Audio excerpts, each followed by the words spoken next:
Olá! Conforme eu havia prometido, vou dar continuidade ao projeto de fazer uma leitura da minha crônica semanal, publicada no Portal 24, na coluna Direito da Fronteira. E a crônica desta semana, publicada no dia 9 de setembro de 2020, chama-se 500 anos de Portunhol na Foz do Rio Iguaçu.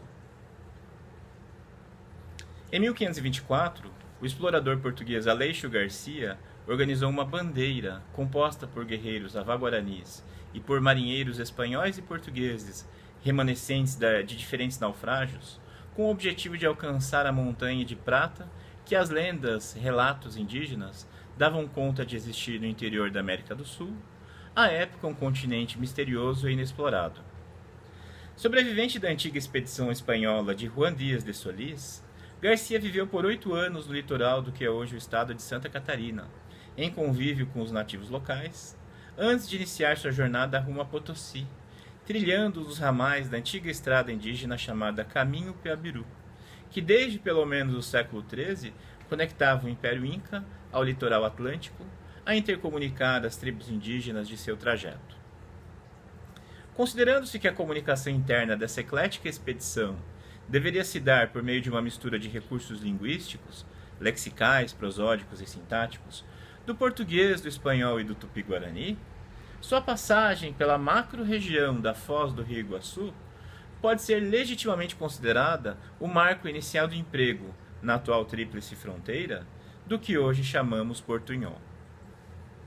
Considera-se o portunhol uma interlíngua que se forma do contato entre falantes nativos do português e do espanhol.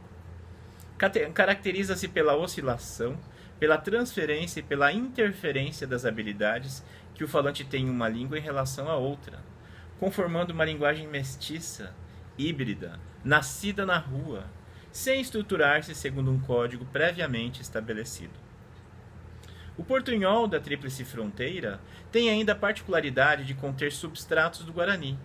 Xiru, Jarrá, Nderevi, Tererê, etc. são palavras do dia a dia, constituindo um eficiente recurso de comunicação, especialmente em situações que não exigem o emprego de estratégias retóricas mais elaboradas, nem maiores formalidades no trato, tais como o comércio, o turismo e as relações interpessoais. Também é possível encontrar sua representação epigráfica, com inscrições nas fachadas do comércio local, sobretudo nas zonas de maior afluxo popular. No fim de um dia da fronteira, o que importa é que todos tenham entendido e feito entender uns aos outros. O portunhol vem sendo aos poucos encampado como instrumento de manifestações artísticas, em um roteiro semelhante ao percorrido pelo português macarrônico, introduzido na literatura brasileira por Alcântara Machado e João Bananelli no início do século XX. Oswald de Andrade foi um dos primeiros escritores brasileiros a adotar, ainda que episodicamente, o portunhol em sua obra, em Serafim Ponte Grande, de 1933. Néstor Perlonger, escritor e antropólogo argentino, reconheceu no portunhol uma possibilidade de experimentação poética, sobretudo devido às ambiguidades. Nos quadrinhos, o portunhol era a linguagem corrente da tirinha Los Três Amigos, com personagens criados pelos cartunistas Angeli, Glauco, Laerte e Adão e Turrus Garay. Na música, aparecem composições fronteiriças como as Cúmbias Bagaceiras, do grupo Terremoto de Rivera. Caio Fernando Abreu, dramaturgo brasileiro, empregou no conto A Verdadeira História de Sally Candace and the Kids, de 1977. O escritor paranaense Wilson Bueno, autor de Mar Paraguaio, de 1992, a escritora argentina Gabriela Beckerman, autora de Presente Perfecto, de 2004, o poeta paraguaio Damián Cabrera, autor de Xiru, de 2012, o poeta uruguaio Fabián Severo, autor de Vira-Lata, de 2015, e o poeta e editor brasiguaio Douglas Diegues, autor de Dá Gusto Andar Desnudo por Estas Selvas, de 2003, são exemplos de autores contemporâneos a abraçar o portunhol como recurso literário. A estreia do documentário Portunhol, Brasil 2020, 70 minutos, é um importante marco para o conhecimento reconhecimento e celebração da língua bífida da fronteira. Com direção de Thaís Fernandes, o longa participa do 48º Festival de Cinema de Gramado, na mostra competitiva de longas-metragens gaúchos, cuja exibição este ano se dará por streaming, por meio da plataforma online do Canal Brasil, entre os dias 19 e 23 de setembro. As filmagens ocorreram nas fronteiras do Brasil com seus vizinhos mais meridionais, passando pelas cidades fronteiriças de Rivera, no Uruguai, e Santana do Livramento, no Brasil, Porto Iguaçu, na Argentina, Cidade do Leste, no Paraguai e Foz do Iguaçu, Pedro Roncavalheiro, no Paraguai e Ponta Porã, Porto Quijarro, na Bolívia e Corumbá. A língua que nasce da intersecção de culturas, afirma a sinopse, é pretexto para falar da gênese da América Latina, que prossegue. Um filme de estrada que no trajeto não busca uma resposta, mas sim romper todas as possíveis certezas do que significa existir nas bordas de definições culturais. A trajetória de Portunhol pode ser acompanhada pelo Instagram, em portunhol.doc, e seu trailer encontrado no Vimeo.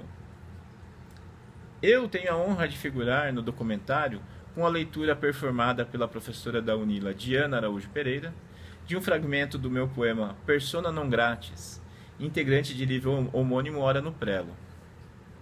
Em La Frontera, todas as personas somos um pouquinho transnacionais, transplantados, transculturados, transformers com lo chassi raspado e lataria medio amassada, dizem seus versos iniciais. O portunhol de nossa fronteira, como se vê, tem evoluído de uma prática cultural espontânea, contudo para ser desacolhido pelos meios acadêmicos e artísticos mais tradicionais, para uma manifestação cultural genuína em franco processo de disseminação e assimilação. Nesse sentido, convém assinalar, em um exercício mais literário do que historicista, a passagem da expedição de Aleixo Garcia por estas terras, em 1524, através do caminho Peabiru, como presuntivo marco inicial do portunhol na tríplice fronteira, ou, se preferir, na região mais ampla que tem por epicentro a foz do Rio Iguaçu. Em 2024, poderemos celebrar meio milênio do portunhol na fronteira sul-americana da luso-hispanofonia, mas sem esquecer o papel precursor de expedições como aquela para o genocídio indígena perpetrado por europeus em terras americanas. Com os recentes aportes que colaboram para o seu acolhimento como legítima manifestação cultural, a língua híbrida da fronteira segue desbravando seu caminho para entoar o canto fronteiriço aos ouvidos de todas as partes. É isso, obrigado. Faremos a leitura da próxima crônica na semana que vem. Até lá!